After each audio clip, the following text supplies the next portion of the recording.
Charles Jordan on Tuesday, November 26, 1974. And now on this Tuesday, stand by for the Lowell Thomas broadcast. From Washington, from Pomona, California, from Ulaanbaatar, Mongolia, comes today's news. Good evening, everybody. This is Lowell Thomas for CBS News. President Ford today talked about some of the terms of that new SALT agreement with Soviet leader Brezhnev. He says both sides have now agreed to a rigid ceiling on total numbers of bombers and missiles, a ceiling somewhat less than the Russians had planned, slightly above what the Americans were planning. The new agreement, said he, provides adequate security for both, adding, if we hadn't agreed to this, we would have had a new arms race of unbelievable cost. At Ulaanbaatar, Mongolia, in an address today, Brezhnev, on the 50th anniversary of the Mongolian People's Republic, was discussing this new SALT agreement. He was saying that the U.S. and Russia have made a considerable step forward in a quest for world peace. Then he went on, but the situation in the Middle East is becoming ever more explosive. This, said he, is due to what he calls the brazen, provocative policy of Israel with support from outside, apparently meaning the U.S. In Washington, on the domestic front, President Ford today signed the bill providing $12 billion over the next 6 years for mass transit aid. Later, he vetoed a second bill to provide a 22.7% increase in veterans' educational benefits, the president noting that such a bill would have added another $500 million load to the already overburdened taxpayer. And now this message. President Ford sent a message to Congress urging budget cuts of more than $4.5 billion for this year. A second tentative agreement in the 2-week-old U.S. coal strike rejected today by the United Mine Workers Bargaining Council.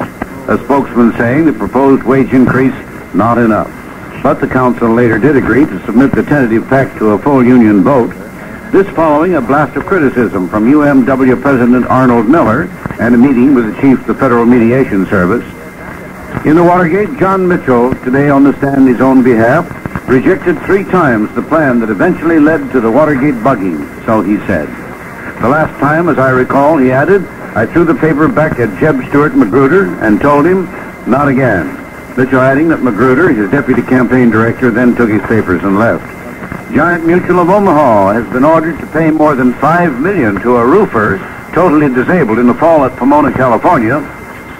The jury award to 60-year-old Michael Egan, apparently the biggest ever here in the U.S. or anywhere in a personal injury case.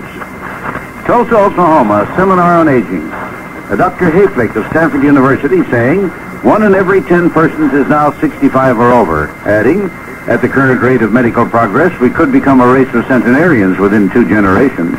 Another speaker at the head of the National Research Foundation on Aging, Charles Johnson, observed that most present-day research deals with the problems of the aged rather than the process of aging, and he added, the polio people put some of their money into research, they conquered polio. So, said he, why can't we do it for aging? Hear, hear. And now this message. On aging, America's oldest living pilot, a title perhaps in some dispute, one of the claimants, 86-year-old C.R. Sidney Sinclair of Muskegon, Michigan. He recently celebrated his 59th anniversary as a flyer. From rickety biplanes to speeding jets, Sidney Sinclair has seen it all, and he has only one regret. If I were half a century younger, said he, I'd be an astronaut. And now, for CBS News, this is Lowell Thomas saying so long until tomorrow. Wednesday, November 27, 1974. Now Lowell Thomas. It's now 7 p.m. From Cairo, from Addis Ababa, and from New Braunfels, Texas, comes today's news. Good evening, everybody. This is Lowell Thomas for CBS News. The Middle East, Cairo, the start of a new era in Arab-Israeli relations, it is hoped. The number 2 man in the Palestine Liberation Organization, Salah Khalaf, saying the PLO is against plane hijackings and the killing of innocent people. From the Commerce and Labor Departments, new figures confirming what we've known, that the economy is in trouble. The White House saying it doesn't come as a surprise. Spokesman Ron Nesson adding that the president's new economic proposals are designed to cope with this problem. The world's longest living heart transplant patient dead today at Richmond, Virginia. Louis Russell, recipient of a new heart back in 1968. Now victim of what they term a heart-related problem. The new Miss World, who found herself something of a misfit, in London today officially resigned the title, Helen Morgan of Wales, an unwed mother. That had caused a commotion. Also, she's soon to be named the other woman in a divorce case, the title now going, presumably, to the first runner-up, 19-year-old Annalene Creel of South Africa.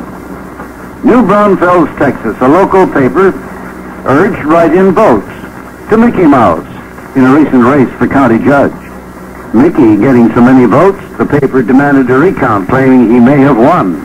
But county election officials are going to court to prevent a recount, saying it would be illegal, a waste of money. They also add that Mickey Mouse is an idiot, a lunatic, and a minor, and possibly an unpardoned felon, and is therefore, according to Texas law, ineligible to hold office. And now this message. An immigrant from Hong Kong. Lit Q News. Winner today in the Illinois State Lottery. $300,000. Had a good time. He's the father of 6 children, a cook in a Chinese restaurant, laid off because of illness, now planning to open his own restaurant, which he says he'll call the Lucky Inn. And now for CBS News, this is Lowell Thomas saying so long until tomorrow. Tonight is Thanksgiving night, Thursday, November 28, 1974. And now stand by for Lowell Thomas. From Ethiopia, from Fort Collins, Colorado, and from Alaska comes today's news. Good evening, everybody. This is Lowell Thomas for CBS News. And I hope that this was as happy a Thanksgiving for you as it was for my very ill wife and myself. It was made extra special for us when this morning over CBS we got that final news concerning the gubernatorial election in Alaska. It had been such a close race, but even then I wondered, until this afternoon a phone call from Anchorage confirmed what CBS had announced, that veteran Governor Bill Egan had conceded. The team that won in Alaska, one of the few victories for Republicans anywhere this year, of course, was made up of Jay Hammond and Lowell Thomas Jr. I understand the inaugural will be in early January. I'd like to be there. Meanwhile, down here in what the Alaskans call the South 48, some of the descendants of the Indians who greeted the Pilgrims in 1620 today were saying they want to talk turkey, not eat it. I hadn't heard of the Wampanoags until now, but the Wampanoags have filed suit in Boston hoping to recover part of Martha's Vineyard.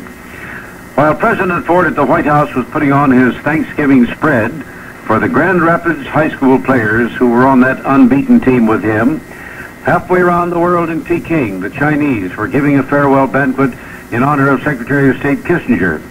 While the Chinese orchestra played Turkey in the Straw, what do you suppose was on the menu? Why, Peking duck, of course. And now this message. Diplomatic sources in London say Soviet leaders are advising PLO leader Yasser Arafat to back away from his demands for creation of a Palestinian state that would eliminate Israel as a nation. Moscow suggesting that any new Palestinian state include only the West Bank and the Gaza Strip, 2 areas taken by Israel in the '67 war. Former Ethiopian Emperor Haile Selassie seems to have given up a part of his fortune in exchange for his life. Sources in Addis Ababa say the 82-year-old ex-King of Kings used this to save himself the other day when 59 Ethiopian leaders were executed by the new military regime. Negotiations are reported underway to transfer part of the ex-Lion of Judah's financial holdings that are now in Swiss banks. The striking coal miners are receiving copies of the proposed new work contract, with voting expected to begin on Monday. And if the pact is ratified, the strike may end within 8 days. After struggling through an oil shortage, a meat shortage, and countless others too numerous to mention, we now hear of the great onion shortage, that it's over. The onion shortage had been due to unseasonable weather, tropical storms, dwindling supplies, rising prices. Today, the aromatic bulb is more popular than ever. The ancient Egyptians took an oath with the right hand resting on an onion, says the National Geographic. And that plant, the onion, was used to prevent scurvy among the builders of the pyramids. Ulysses S. Grant once wired headquarters in Washington, "I will not move my army without onions." 3 trainloads went out the next day. And now this message. Carmel Solano, a barber in Fort Collins, Colorado, says the current business downturn is giving him an upturn. Long-haired male students from Colorado State University, so he tells us, are trying to find part-time jobs. They've discovered it's easier to find one if they go back to the shorter hairstyle. And now, for CBS News, this is Lowell Thomas saying, so long until tomorrow.